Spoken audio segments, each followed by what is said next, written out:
Author Sam Osherson cites that just 17% of men report having a good relationship with their own father. Unfortunately, many fathers are dead, divorced, missing, addicted, or emotionally absent. But what happened? Robert Bly notes that the father-son relationship was perhaps the most damaged by the Industrial Revolution. The modern father leaves early to the office or work site and comes home late. No more shared labor, no more transmission of craft, much less bonding of boy and dad. In Jungian psychology terms, the mother in part represents the comfort of home and must be overcome by young men. But boys also need a positive father to guide, teach, and affirm the boy as he steps into the empowerment of adulthood and manhood. Positive father must model a life honestly lived by his own personal values, and he must take the real risk of living according to those values. The boy needs to see his father have skin in this game of life, and understand that to be afraid is to be human. But even if you're afraid, you're still obliged to live your own life and take your own journey.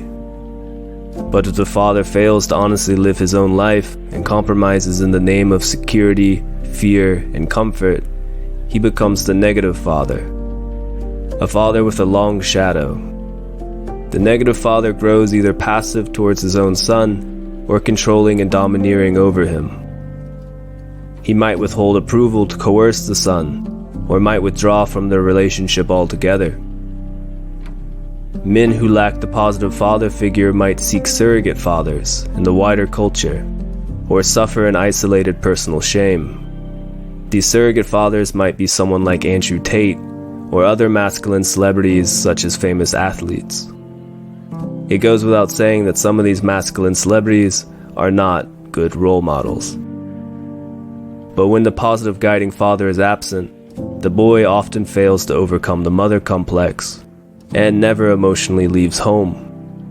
The boy defers to external authority, relies on the comforts and placations of distraction, and fails to live from the center of his own values. He never risks the journey. He defers the direction of his life to what others or society tells him is good. He, at least unconsciously, longs to activate the latent masculine drive within him and assume the inner authority of manhood. An old German myth that illustrates this is Iron John. The story takes place in a kingdom with an apathetic king, representing the absent father, a domineering queen, representing the mother complex, and a young prince, representing a boy on the cusp of manhood. The hunters of the village find a mysterious lake in the forest, and notice that anyone who goes near the lake disappears. They drain the lake and find a strange ferric, or iron, man at the bottom. The kingdom is afraid of this man and his power, so naturally lock him away in a cage in the king's court.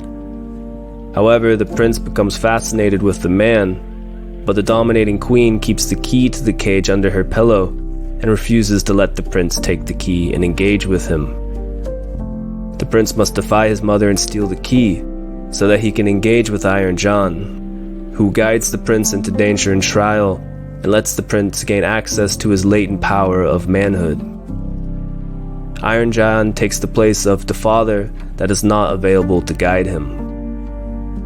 The story captures the task set forth for most men today with absent or passive fathers.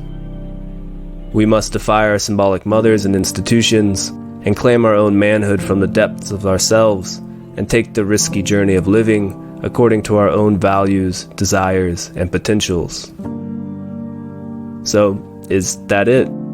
Are modern boys doomed to follow the path of Iron John? Will they be forced to claim their own manhood from the depths of themselves and without permission? Will they find positive father figures to model themselves after? I can't say that I have the answer. Those who already have grown up without a positive father will have to face the task of finding authority and empowerment within themselves without guidance. Without a true father, this might be the only path available to you, the path of Iron John. But more generally, modern men have to come together and restart a culture of mentorship and fraternity to guide and advise young men. so we can grow to be less isolated from each other and rely on each other rather than falling blindly into the competition and shaming rife in our society today.